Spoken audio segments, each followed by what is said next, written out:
Hi, I'm Susie Egan from Cottage Lake Gardens in Woodinville, Washington. It's February right now and it's still a little chilly outside, and Valentine's Day is just around the corner. Did you know that Valentine's Day is one of the best times that you can prune your roses in the Northwest? That's usually because by then the last frost is past and the leaf buds are starting to emerge on the roses. So this video is going to show you how you can prune your own roses. It's not that hard. You'll find that out after you've watched the video. But first I'm going to take you over to my neighbor's garden. She's going to let me use her rose bushes to demonstrate how to prune roses. Before we get started, there's a few essential tools you'll need to have on hand. One of them are a good pair of gardening gloves. They need to be thick enough so that they'll protect you from thorns. They do make specialty gardening gloves, which are really great as well. These are washable and elbow length. You'll need some pruners. Bypass pruners are what I would recommend.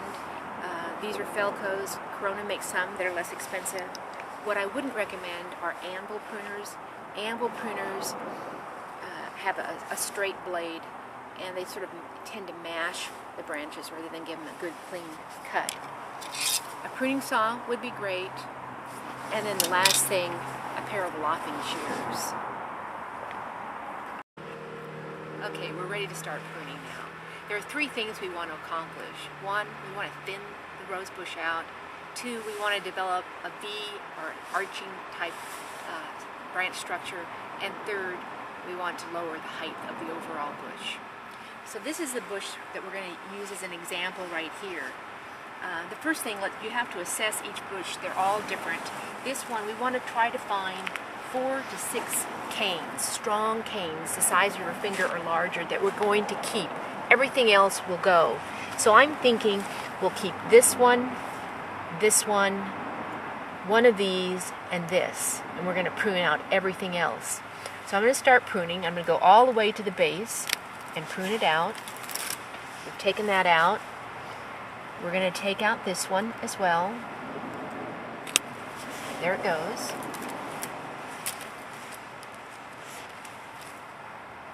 This one is dead. See that brown wood? That's dead. Let's take it out.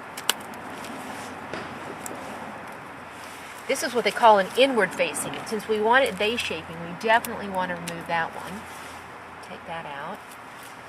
So we've got 1, 2, 3, and we'll take one of these two. And I'm going to take this one out because it looks like it's pretty dead. There you go. Okay, so now we've thinned it out. Oh, let's get rid of this dead nub right here. Any dead nubs you want to take out.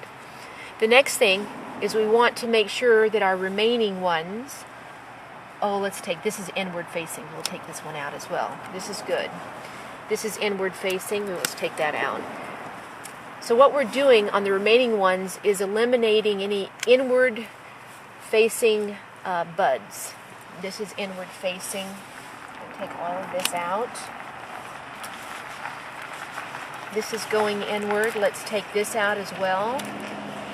This one, you see that? That's brown, it's dead. Let's take that out. This is coming inward. Let's take it out. Here's a nub. Let's take that out. Here's a dead nub. Let's take that out. Okay, the last thing we're going to do is lower the overall height.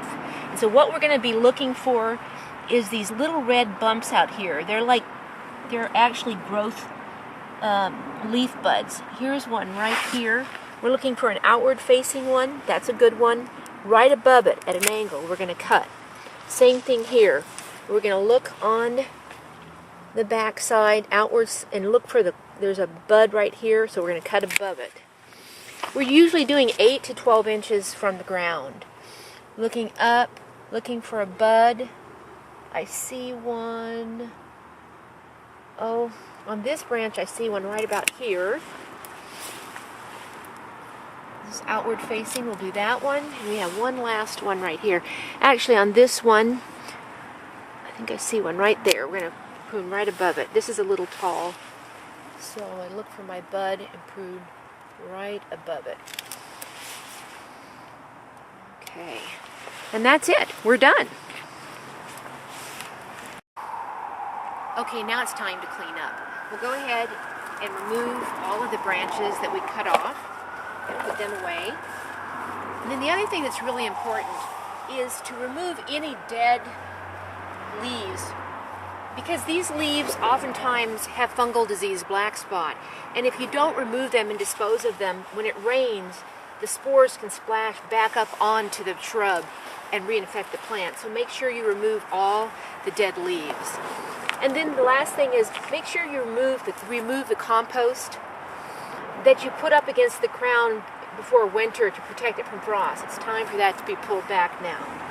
The very last thing we're going to do is fertilize. And what I would recommend is a really good organic rose fertilizer. This is a good one. It's got fish meal, bone meal, and alfalfa meal. And usually about ½ a cup per plant. You can read the instructions. Every fertilizer gives a different amount. So put about ½ a cup around it. Work it into the soil, the first top 2 inches or so, and then give it a good watering in. And that's it. Now you're ready for spring and wait for your beautiful rose flowers. Thank you from Susie Egan at Cottage Lake Gardens.